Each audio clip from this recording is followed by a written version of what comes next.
안녕하세요. 필사직상입니다. 며칠 전 회사에서 갑작스럽게 프리필드 시린지 제형을 개발했다고 뉴스를 통해 밝혀왔습니다. 오늘 영상은 프리필드 시린지가 뭐고 프리필드 시린지의 장단점이 무엇인지에 대해서 알아보는 시간을 갖도록 하겠습니다. 영상을 시작하기 전에 다시 한번 말씀드리면 본 영상은 일개 개미의 판단과 생각일 뿐이지 절대 정답이 아니고 사실도 아닙니다. 주식의 매수와 매도를 권하는 내용도 아니고 더더욱 개미 꼬시기 역시 아닙니다. 확증 편향 가능성이 있다는 점 말씀드리고요. 정보 공유 차원에서 만든 영상임을 말씀드립니다. 그럼 지금부터 영상을 시작하도록 하겠습니다.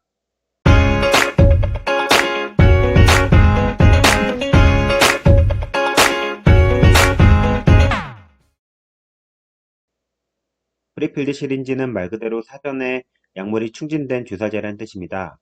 주사기에 약물을 넣는 게 뭐가 그렇게 대단하냐고 할 수 있겠지만 밑에 주사기 그림을 보듯 상당히 복잡한 구조를 가지고 있습니다.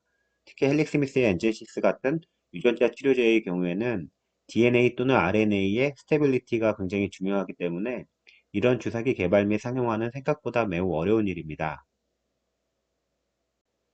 오럴로 복용하는 약물들도 나날이 복약텀을 늘리던가 추업을 제형으로 나오던가 아니면은 제형의 변화를 주면서 발전해 오고 있는 가운데 주사제 역시 시대가 지나면서 기술이 많이 발전하고 있는 트렌드입니다. 처음에 일반적인 주사 제형이었다면 갈수록 풀필드 시린지 제형이 나오고 점차적으로 니들프리 주사기도 개발되고 있습니다. 오늘 말씀드릴 프리필드 시린지는 최근 각광받고 있는 주사 제형이기도 하고 여러 장점들이 있습니다. 헬릭 스미스가 프리필드 시린지 제형을 따로 개발한 것은 아니고요. 이미 20년 전부터 상용화되고 있는 제형이긴 합니다만 의미가 있는 건 플라스미드 DNA 약물로는 최초의 개발이라는 점에 의미가 있다고 얘기할 수 있겠습니다. 사실 엔젠6 같은 경우에는 특히 이런 프리필드 시린지가 필요한데요. 엔젠6가 어떤 형태의 약물인지 먼저 설명해야 될 것 같습니다. 제노피스에서는 동배양부터 DS까지 만드는데요. DS는 원료의약품인데 벌크 상태로 이제 액상 형태입니다. 이것을 동결 건조시켜서 DP 업체가 바이알에 충진을 하는데요. 엔진시스는 이렇듯 동결 건조된 분말 형태의 약물입니다. 그림에서 보듯 엔진시스는 기전상 여러 부위에 일정 간격으로 일정 깊이의 근육 주사를 해야 되는 약물인데요. 그런데 이 약을 사용하기 위해서는 DP, 즉 최종 제품이 병원의 약 조제실에서 분말과 주사 용수를 섞은 다음에 용해시키고 그 이후에 10수개의 주사에 나눠 담아서 주사실로 전달하고 의료진이 투약하는 형태를 보입니다.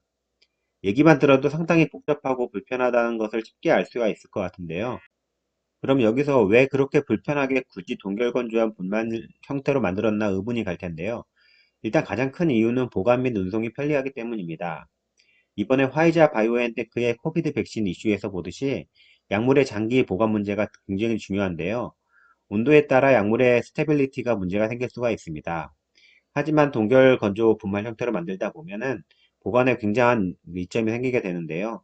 그래서 화이자 백신도 동결 건조 분말 형태로 만들 예정이라는 뉴스를 따로 내기도 했던 것입니다. 그런데 참고로 말씀드리면 노스랜드의 경우는 엔제시스와 다른 부분이 있는데 동결 건조가 아니라 액상형 제품을 만들고 있습니다. 액상으로도 충분히 약물을 만들어낼 수 있다는 반증이 되기도 하는 것 같기도 한데요. 그리고 부수적으로 제 추론이기도 하지만 동결 건조에 대한 특허를 헬릭이 보유하고 있기 때문에 이것은 추후 바이오 시밀러나 이런 것들이 나오는 데 있어서 일종의 특허 보호 전략 중 하나가 되는 것이 아닐까라는 생각도 하게 됩니다. 그럼 프리필드 시리즈의 장점 및 단점에 대해 알아보도록 하겠습니다. 일단 장점은 약물이 미리 채워져 있기 때문에 환자는 항상 정확한 복용량을 받게 되어 있어서 투약에 있어서의 오류를 제거할 수 있게 됩니다. 특히 엔젠시스의 경우에는 분말을 주사 용수에 용해서 주사기에 나눠 담아 식수방을 찔러야 되기 때문에 아무래도 이런 부분 때문에 이제 의료 현장에서 투약 오류가 생길 가능성이 높다고 볼 수가 있습니다. 그렇기 때문에 프리필드 시린지는 이런 부분의 가능성을 없애줄 수 있는 큰 장점이 있습니다. 또한 이미 말씀드린 대로 투약이 편리해서 의료진이 선호할 수 있을 것입니다. 그리고 에러논이 항상 나왔던 부분이라고 얘기하는 것처럼 비팜이 관심 있는 부분이란 점도 엔제시스를 프리필드 시린지로 개발했을 때 도움이 되는 부분이라고 볼 수 있을 것 같습니다. 프리필드 시린지의 단점이라기보다는 주의해야 될 부분이 있는데요. 아무래도 이제 주의해야 될 부분은 약물의 성분이나 원료에 어떠한 침전물이나 추출물이 없어야 합니다. 약물에 이런 추출물과 침전물이 생긴다면 약물 분자를 방해하거나 손상시킬 수 있기 때문에 약물의 일정한 스테빌리티를 위해서는 굉장히 많은 기술력이 필요한 부분이라고 볼 수 있겠습니다. 또한 프리필드 시린지는 앰플이나 바이알보다 약물에 접촉하고 있는 부위가 굉장히 많은데요. 특히 프리필드 시린지 내부 표면을 윤활하게 하는 데 필요한 실리콘 오일은 일종의 필요악이라고도 하는데요. 이런 접촉 부위 때문에 상호작용이 일어날 수 있기 때문에 이것이 발생하지 않도록 하기 위해서 굉장히 많은 기술력도 필요하고 안정성과 안전성 유지하는 것은 굉장히 필수적인 부분이라고 볼 수 있겠습니다.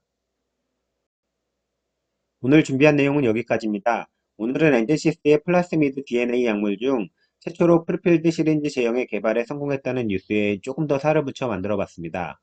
프리필드 시린지 개발에도 많은 기술이 필요하고 이러한 제형은 추후 애로나 상품화 시에도 크게 기여하는 부분이라고 생각이 됩니다.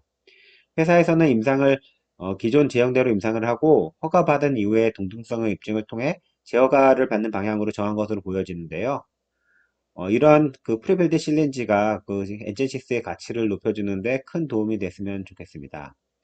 다시 한번 감사드리고요. 앞으로도 좋은 소식이 많이 나오길 기다립니다. 감사합니다.